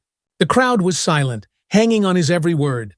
"But the fight isn't over," Marcus said, his voice growing more confident. "There are still places in this country where people of color are treated like outsiders in their own communities, where we're seen as suspects before we're seen as customers, patients, or neighbors. And that has to stop." A ripple of applause began to build in the audience, but Marcus wasn't done. "We have to keep pushing," he said, his voice ringing out across the auditorium. "We have to keep demanding better. Because this fight isn't just about me or my case, it's about all of us. It's about our children, our communities, and the future we want to build." The applause swelled, growing louder as Marcus stepped back from the microphone, his heart pounding. He had done it. He had told his story not just as a victim, but as a survivor, as someone who had found strength in the fight for justice. As the applause filled the room, Marcus realized something: he wasn't just a teacher anymore. He was an advocate. And this was just the beginning. After his speech, Marcus was approached by leaders from various advocacy groups. They wanted him to join their campaigns, to be a part of the ongoing fight for racial equality in healthcare and other essential services. At first, Marcus was hesitant. He had already given so much of himself to the fight, his energy, his peace of mind. But as he spoke to the activists and organizers, he began to see that his story could be a powerful tool for change. One of the groups, a national organization focused on eliminating racial bias in healthcare, asked Marcus to serve as an ambassador. They were pushing for federal legislation that would require bias training for all healthcare providers and make it easier for patients to report discrimination without fear of retaliation. Marcus agreed, recognizing that his fight wasn't just local, it was national. Your voice is important, one of the organizers told him. People are paying attention to you because you've lived this. You've shown that one person can make a difference. Months after the verdict, as the legal dust settled and life began to return to a new normal, Marcus found himself back in his classroom.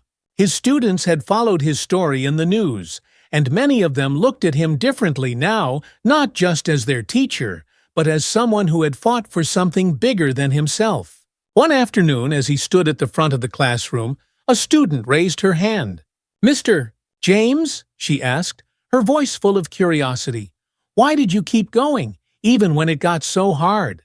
Marcus paused, thinking about how to answer. "I kept going," he said slowly, "because I knew that if I didn't, nothing would ever change. If I had stayed silent, if I had let them treat me that way without speaking up, it would have been like saying it was okay. And it wasn't okay. It was never okay." The student nodded thoughtfully, and Marcus could see in her eyes that she understood. "And that's what I want all of you to remember," Marcus said, his voice filled with emotion. "You don't have to accept things that are wrong, even if it feels like you're the only one speaking up. Change doesn't come easy, but it does come if we keep fighting for it." The months turned into a year, and Marcus' life continued to evolve. He remained a teacher, but his role as an advocate grew as well. He traveled across the country, speaking at conferences, rallies, and schools about the importance of standing up to injustice. He helped shape policies that aimed to eliminate racial bias in healthcare. And he became a mentor to others who were facing similar battles. But through it all, Marcus stayed grounded in the community that had shaped him. Riverton was still home, and though the town had changed in some ways, it remained a place where progress was slow. But Marcus wasn't discouraged. He had seen firsthand how change could happen when people refused to stay silent, and he was determined to keep pushing forward. The fight for justice, for equality, for a better world, wasn't something that would be won overnight. But Marcus James had learned that the only way to make progress was to keep showing up, to keep speaking out, and to never give up. And that's exactly what he intended to do. The year following the court victory was a whirlwind of activity for Marcus. He had become more than just a local hero, he was now a recognized advocate for racial equality and reform in healthcare. His involvement with the National Organization for Eliminating Bias in Healthcare had led him to Capitol Hill, where he spoke at hearings and met with lawmakers to push for new legislation. But as Marcus delved deeper into the world of advocacy, he began to realize that the fight for justice was far more complex than he had imagined. The victory over Gary Matthews and Green Hill Pharmacy had been hard-fought, but systemic change on a national level was an entirely different battle. Every step forward seemed to be met with resistance, old prejudices, political gridlock, and industries that were more invested in protecting themselves than in fixing the problems they had helped create. One day, as Marcus sat in a conference room in Washington, D.C., preparing for a meeting with legislators, Sarah Collins walked in. She had continued to serve as his legal advisor and ally in his growing advocacy work. "They're stonewalling us again," Sarah said, frustration creeping into her voice as she dropped a thick stack of documents on the table. "The proposed bias training legislation is being held up in committee. Some of the lawmakers say they don't see the need for federal overreach." Marcus' jaw clenched. He had heard this argument before. Some lawmakers claimed that individual states should handle the issue of bias in healthcare, and that federal legislation was unnecessary. But Marcus knew that leaving it to the states meant leaving countless people vulnerable to discrimination, just as he had been. "They don't want to face the truth," Marcus muttered, leaning back in his chair. "This isn't just a state issue. It's a national problem." Sarah sighed, sitting down across from him. "I know, and we're not giving up. But we need to be smart about this. We have to keep the pressure on." Marcus nodded, his mind racing. The legal battle had been grueling, but this was something else. He was learning that systemic change took time, sometimes far more time than he had anticipated.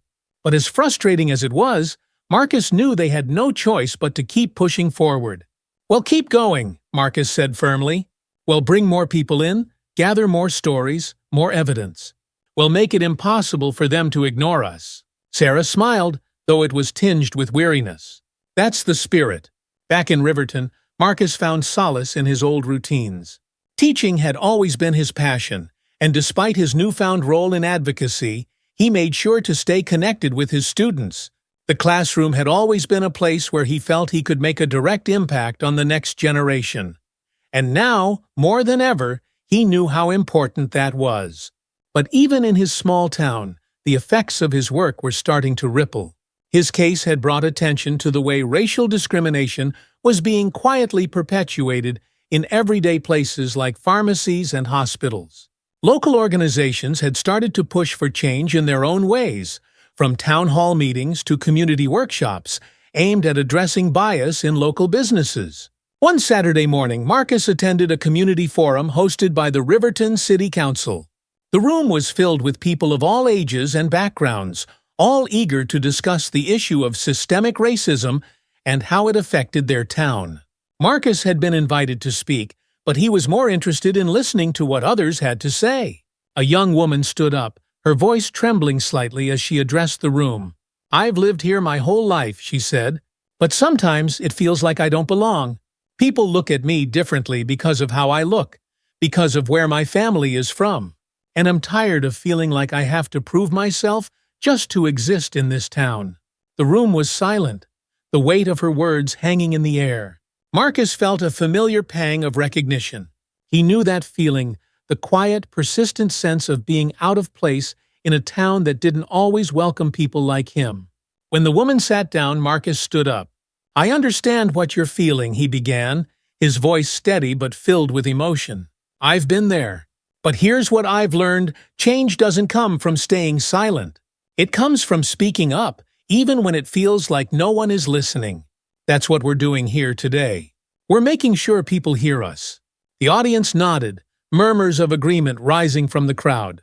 It was moments like this, when he saw people coming together, determined to fight for something better, that reminded Marcus why he had taken on this fight in the first place. Riverton was changing, slowly but surely, and it was because people like him refused to stay silent. Despite the progress Marcus was helping to foster, the pushback was never far behind. Some members of the community, resistant to the changes being proposed, had begun to voice their displeasure more openly. Online forums were flooded with anonymous posts accusing Marcus of stirring up trouble and claiming that Riverton had never had a problem with racism until he made it an issue.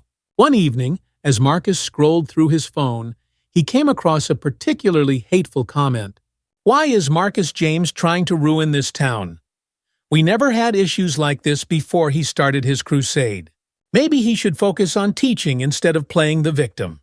The comment stung, even though Marcus had learned to expect this kind of backlash. It was the same narrative that had followed him from the beginning, that he was making a big deal out of nothing, that his fight for justice was somehow an attack on the town itself. But Marcus wasn't fighting for himself anymore.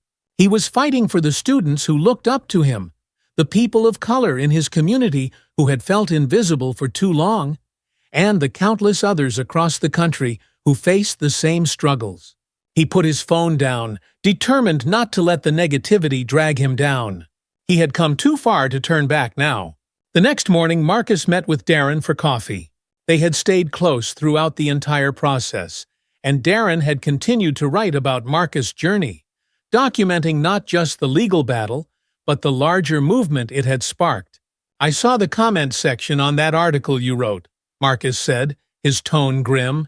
Darren sighed. "Yeah, it's getting bad again. But that's what happens when people feel threatened by change. They lash out.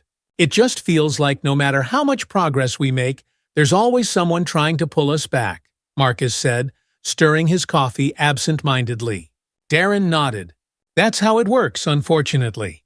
But you're still standing, and that's what matters." Marcus took a deep breath, feeling the weight of Darren's words. He was still standing. He had been through hell and back, and he was still here, still fighting. That meant something. A few months later, Marcus found himself standing in front of a crowd of lawmakers, healthcare professionals, and civil rights advocates in Washington, D.C. C. He had been invited to speak at a national summit on racial equity in healthcare, a direct result of the work he had been doing over the past year. Months passed, and life began to settle into a new harmonious rhythm for Mary, Rachel, and David. Marcus was there to share his story, but more importantly, to push for the kinds of reforms that could prevent what had happened to him from happening to anyone else. As Marcus took the stage, the familiar nerves began to creep in, but he had learned to channel that anxiety into something productive, something that fueled his determination. Racism in healthcare is real, Marcus said, his voice strong as he addressed the crowd. It's not just about one bad pharmacist or one bad policy. It's about a system that has been built to ignore the needs of people of color. It's about a culture that allows bias to go unchecked, because it's easier to look the other way. The audience was silent, their attention fully on Marcus. But we can change that, he continued. We've seen it happen before. When we come together, when we hold institutions accountable, we can make real progress. But it's not going to happen overnight. It's going to take sustained effort, and it's going to take all of us. When Marcus finished his speech, the applause was thunderous. He had become more than just a survivor of discrimination. He was now a leader in the fight to dismantle the very systems that had harmed him, and so many others. Later that evening, Marcus sat in his hotel room, reflecting on the journey that had brought him to this point. From that first encounter with Gary Matthews at Green Hill Pharmacy to standing in front of national leaders calling for systemic reform, his life had changed in ways he never could have imagined. He thought about the people he had met along the way: Sarah, Darren, Olivia Reed, the other victims who had come forward to share their stories. Each of them had played a part in this fight, and each of them had helped to push the needle of justice forward, even if just a little. Marcus pulled out his notebook, a habit he had developed during the lawsuit, where he jotted down thoughts and reflections. He opened to a blank page and began to write. Change is slow, but it's happening. Every fight, every voice, every story, it all adds up. I never wanted to be the face of anything, but now that I'm here, I can't turn back. We can't turn back. The fight for justice is hard, but it's the only fight worth having. He closed the notebook, feeling a sense of calm wash over him. The road ahead was long, but for the first time in a long time, Marcus felt at peace with where it was leading him.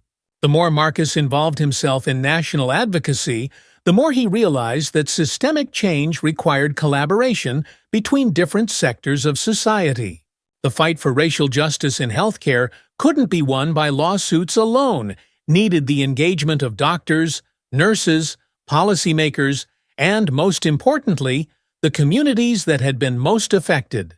One of the most significant moments in Marcus' journey came when he was invited to attend a summit on healthcare reform hosted by the American Medical Association, AMA. Healthcare leaders from across the country were gathering to discuss how to address racial disparities in patient care, and Marcus had been asked to participate in a panel alongside healthcare professionals and other advocates. Walking into the Grand Conference Hall in Chicago, Marcus couldn't help but feel a sense of both awe and apprehension. The stakes felt higher than ever. He wasn't just fighting for his own justice anymore, he was pushing for a transformation of the entire healthcare system. And now he would be standing alongside some of the most powerful voices in the field. As the panel discussion began, Marcus listened carefully to the doctors and policy experts who spoke before him. They talked about the data, the studies that showed how patients of color were less likely to receive adequate care, how their pain was often underestimated, how their symptoms were dismissed. But what was missing from the conversation, Marcus realized, was the human side, the lived experiences of the people who had suffered because of these biases. When it was his turn to speak, Marcus stood and took a deep breath. He could feel the eyes of the room on him, and once again, that familiar nervousness crept up his spine. But he had learned to harness that feeling. "I've heard a lot of great ideas here today," Marcus began, his voice steady but passionate. "But we can't forget the people who live this every day. The people who walk into clinics and hospitals and pharmacies and feel like they're not being seen. I'm not a doctor, but I am someone who has lived through this. I've been treated like a criminal for doing nothing more than asking for the same treatment anyone else would get. And that experience isn't unique to me." The room was silent, and Marcus could see that his words were hitting their mark. "We can talk about policy and data all day," Marcus continued. "But if we don't acknowledge the real stories, the real people behind those numbers, we'll never get anywhere. What we need is to build bridges between healthcare providers and the communities they serve, between those in power and those who've been silenced. We need empathy, we need understanding, and we need accountability." The applause that followed was polite but genuine. As Marcus sat down, he knew that the fight ahead would be just as tough as the battles he'd already fought. But he also knew he wasn't alone anymore. He was working with people who shared his vision for a better, more equitable future. Marcus was surprised to see just how much had changed in the years since his court victory.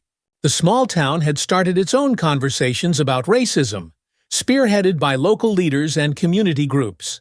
People who had once stayed silent about their own experiences were now speaking up, sharing their stories in town hall meetings and community forums. One of the most encouraging developments was that Green Hill Pharmacy, under new management, had implemented a comprehensive anti-bias training program for its employees. Gary Matthews was long gone, but the pharmacy had taken steps to rebuild trust with the community. It wasn't a perfect solution, but it was progress. One afternoon, as Marcus strolled through downtown Riverton, he saw Olivia Reed, the reporter who had first written his story. She was sitting outside a cafe, sipping a coffee and reading a book. "Marcus," Olivia called, waving him over. "How's the big-time advocate?" Marcus smiled as he approached her table. "I wouldn't call it that," he said, sitting down. "I'm just trying to do my part." "Don't be modest," Olivia said, her eyes twinkling. "You've done more than just your part. People around here are starting to pay attention. You've made a real difference." Marcus glanced down the street, where people moved about their day as if nothing had changed. But he knew better. Underneath the surface, Riverton had shifted. "I just hope we can keep the momentum going," he said. "It's easy to start these conversations, but keeping them alive, that's the hard part." Olivia nodded. "True, but look at where we were a year ago. No one in this town was even talking about racial bias, let alone doing something about it. And now people are aware. They're engaged. That's because of you." Marcus smiled, grateful for her words. "I guess you're right. I miss him." Marcus paused, considering the question. He had been so focused on the immediate battles, the lawsuit, the advocacy work, that he hadn't had much time to think about the future. But now, as things began to settle, he realized he had a new path ahead of him. "I think I'm going to keep teaching," Marcus said. "But I also want to keep working on this issue, both here in Riverton and nationally. There's so much more to be done, and I want to be a part of it." Olivia smiled. "I had a feeling you'd say that." As the months went on, Marcus continued to split his time between his teaching job in Riverton and his advocacy work on a broader scale. But more and more, he found himself drawn to the local community, the place where it had all started. He began working closely with local organizers, helping to create programs that addressed racial inequality in all aspects of Riverton life, not just healthcare, but education, law enforcement, and local businesses.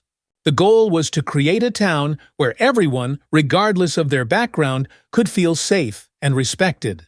One of the most important initiatives Marcus helped launch was a youth mentorship program, pairing local high school students with mentors who could provide guidance and support. Many of these students, particularly those from marginalized communities, lacked access to the resources and opportunities they needed to succeed. Marcus saw the program as a way to give back to the community that had shaped him and to invest in the next generation. During one of the program's mentorship sessions, Marcus sat with a group of students, listening as they shared their thoughts on race, opportunity, and the future. One young man, a quiet kid named Jamal, raised his hand. "Mr. James," Jamal began hesitantly, "I know you went through a lot with that case at Green Hill. Do you ever feel like you made the right choice? Like, was it worth it?" The question took Marcus by surprise, but after a moment, he nodded. "Yes," he said, his voice firm. "It was hard, and there were times when I doubted myself. But in the end, I know I did the right thing. The foundation became a beacon of hope for those who needed it most, a testament to Tom's legacy and to the power of redemption. It's uncomfortable and it's scary, but if we don't stand up for ourselves and for others, nothing ever changes. Jamal looked thoughtful, nodding as he absorbed Marcus' words. That's why we're all here today, Marcus continued, looking around at the students. You all have the power to make a difference. It might not seem like it now, but one day, when you're faced with a choice to stand up or stay silent, you'll know what to do. The room was quiet, but Marcus could see the impact his words had on the students. They were listening. They were learning. And that was the most important thing. As Marcus reflected on everything he had accomplished, the lawsuit, the advocacy, the mentorship program, he realized that his life had taken on a new purpose. He was no longer just a teacher in a small town, he was a leader, an advocate, and a voice for those who had been silenced for too long. But through it all, Marcus remained humble. He knew that the fight for justice was far from over, and that every victory was just one step in a much larger journey. There would always be more to do, more battles to fight, more voices to uplift. One evening, as he sat on his front porch, watching the sun set over Riverton, Marcus allowed himself a moment of peace. The road ahead would be challenging, but for the first time in a long time, he felt ready for whatever came next. He thought about his mother, Elaine, who had worried so much about him during the lawsuit, and about Darren, who had stood by his side through every step of the process. He thought about Sarah Collins, who had believed in him even when he doubted himself. And he thought about the countless people across the country who had supported him, who had shared their own stories, and who had inspired him to keep going. This was just the beginning. The fight for racial justice, for equality, for a better world, it was long, difficult, and full of setbacks. But Marcus James was ready, and with that thought, he stood up, ready to face the new day ahead. The sun dipped below the horizon as Marcus stood on his porch, taking in the quiet evening. Riverton was still the same small town he had always known, but for him, it felt different now. His life had been transformed by the journey he had taken, a journey he hadn't asked for but had embraced when it mattered most. The court victory against Greenhill Pharmacy had been more than just a personal triumph, it had been a wake-up call for the town, and for many others across the country. People were beginning to understand that racism wasn't always loud and obvious sometimes. It was hidden in plain sight, woven into the everyday interactions that shaped people's lives. As Marcus reflected on the past year, he knew that the fight for justice and equality was far from over. There were still many more battles to come, but he felt a renewed sense of purpose. He had seen firsthand the power of speaking up, of refusing to stay silent in the face of injustice. And he wasn't done yet. The youth mentorship program was thriving, giving young people in Riverton the tools and guidance they needed to navigate a world that wasn't always fair. His advocacy work had grown beyond the town's borders, reaching a national audience that was eager for change. And through it all, Marcus remained grounded in his core belief that standing up for what was right was always worth the cost. His phone buzzed with a new message from Darren. "You ready for tomorrow? Big rally in the city." Marcus smiled. There was always something on the horizon, always another step to take. He typed back, "I'll be there. Let's keep this going." Closing the door behind him, Marcus sat down at his kitchen table, pulling out his notebook and jotting down a few thoughts. He knew that the fight for equality and justice would require persistence and courage, but he was ready for whatever came next. He was more than just a teacher, no, he was a voice for those who had been unheard for too long, and he wasn't going to stop until real change had been achieved. With a deep breath, Marcus closed the notebook, stood up, and walked toward the future with a quiet but determined resolve. Thank you for reading Marcus' Journey. If you've enjoyed this story and want to be part of more inspiring journeys and creative stories, be sure to hit the subscribe button below to stay updated. Your support helps keep these stories going. As part of this foundation, part of this family, and that will never change. Rachel nodded, her eyes full of gratitude and love. I'm glad we found our way back to each other, Mary. I'm glad we built this together. Mary's throat tightened with emotion. So am I, she whispered. It's the greatest gift I've ever been given. As the evening grew darker and the park began to empty, David ran over to them, his face flushed with excitement. Grandma, Mom, he called, waving from across the field. We're going to get ice cream, want to come? Rachel laughed and shook her head. You go ahead, sweetie. We'll catch up in a bit. David grinned and gave them a thumbs up before running off with his friends, leaving Mary and Rachel alone on the bench, the quiet of the evening settling around them. For a while they sat in companionable silence, watching the sky turn from orange to pink to deep purple. The oak tree they had planted for Tom stood tall and strong nearby, its branches swaying gently in the breeze. It had grown so much over the years, just like their family, steady, resilient, and rooted in love. After a long moment, Rachel broke the silence, her voice thoughtful. I've been thinking about the future, she said quietly. Mary glanced at her, sensing the seriousness in Rachel's tone. What about it? Rachel smiled faintly. About what's next for the foundation, for David. For all of us. Mary listened intently, knowing that Rachel's words held the weight of something important. I've been thinking, Rachel continued, that maybe it's time for David to start thinking about college. He's been talking a lot about studying social work, or maybe even education. He wants to help kids, just like the foundation does. Mary's heart swelled with pride. That's wonderful, she said, her voice full of warmth. He's got such a big heart, just like Tom. Rachel nodded. He does, and I think he's ready for the next step. But I also think it's time for me to take a step back from the foundation. I've been running things for a long time, and while I love it, I want to focus more on David and what comes next for him. Mary's breath caught in her throat. She hadn't expected this, but as she looked at Rachel, she saw the wisdom in her words. Rachel had poured her heart and soul into the foundation for years, and now it was time for her to shift her focus. David was growing up, and Rachel wanted to be there for him as he took on the challenges of adulthood. I understand, Mary said softly. But what about the foundation? You've been the heart of it. Rachel smiled warmly. The foundation has a life of its own now. We've built something that can carry on without us being there every day. And besides, he'll still be involved, just not as much as before. Mary nodded, feeling a mixture of sadness and understanding.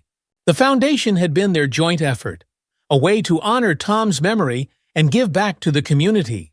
But now, it was time for things to change, for the next generation to step up and take the reins. Who do you think will take over? Mary asked, her curiosity piqued. Rachel hesitated for a moment, then smiled. I've been thinking about asking David. Mary's eyes widened in surprise. David. Rachel nodded, her eyes twinkling with pride. He's young, but he's passionate about the foundation. He's been involved for years, and I think he's ready to take on more responsibility. Of course, we'd still be there to guide him, but I think it's time for him to start making his own mark. Mary felt her heart swell with emotion. The thought of David taking over the foundation, carrying on the work that had started with Tom, felt like the perfect way to continue their legacy. It was a full-circle moment that felt deeply meaningful. I think that's a wonderful idea, Mary said softly. He's going to do great things. Rachel smiled, her eyes misting over with emotion. I think so too. A few months later, David officially took on a leadership role at the foundation. Though he was still young, he approached the position with a maturity and wisdom that belied his age. He worked tirelessly, organizing new programs, meeting with community leaders, and mentoring the next generation of volunteers. Mary watched with pride as David grew into his role, stepping confidently into the legacy that Tom had left behind. The foundation continued to thrive, expanding its reach and helping more families than ever before. It was everything they had dreamed of and more. One afternoon, as Mary sat in her office at the foundation, reviewing some paperwork, David knocked on the door and poked his head inside. Hey, Grandma, he said with a smile. Got a minute? Mary looked up from her desk and smiled warmly. Of course. Come on in. David stepped inside and sat down across from her, his expression thoughtful. I've been thinking about something, he began, his tone serious. Mary set down her papers, giving him her full attention. "What's on your mind?" David hesitated for a moment, then leaned forward, his eyes bright with determination. "I want to start a new program at the foundation, something specifically for kids who have lost a parent." Mary's heart skipped a beat. "That sounds like a wonderful idea," she said softly. "What made you think of it?" David glanced out the window, his expression thoughtful. "I've been thinking a lot about Dad lately," he said quietly, "about how much I wish I could have known him. And I know there are other kids out there who feel the same way about their parents' kids who are dealing with that kind of loss. I want to create a space where they can talk about it, where they can get support, and feel like they're not alone."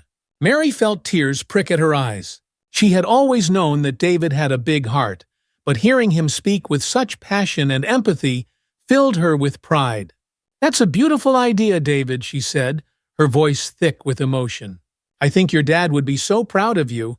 David smiled, his eyes glistening with unshed tears. "I just want to make a difference, like he did." Mary reached across the desk and took David's hand, squeezing it gently. "You already are," she said softly, "and I know this program will help so many kids. I'll do everything I can to support you." David nodded, his smile growing. "Thanks, Grandma. That means a lot." The program, called Healing Hearts, launched a few months later, and it quickly became one of the most successful initiatives at the foundation. Children who had experienced loss found a safe space to share their feelings, connect with others, and receive emotional support. The program offered counseling, art therapy, and group activities designed to help children process their grief in healthy and meaningful ways. Mary watched as the program flourished, and she couldn't help but feel that Tom's spirit was guiding them every step of the way.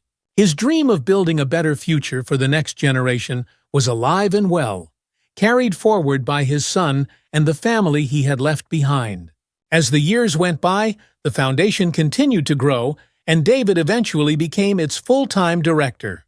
His leadership was marked by compassion, innovation, and a deep commitment to the community.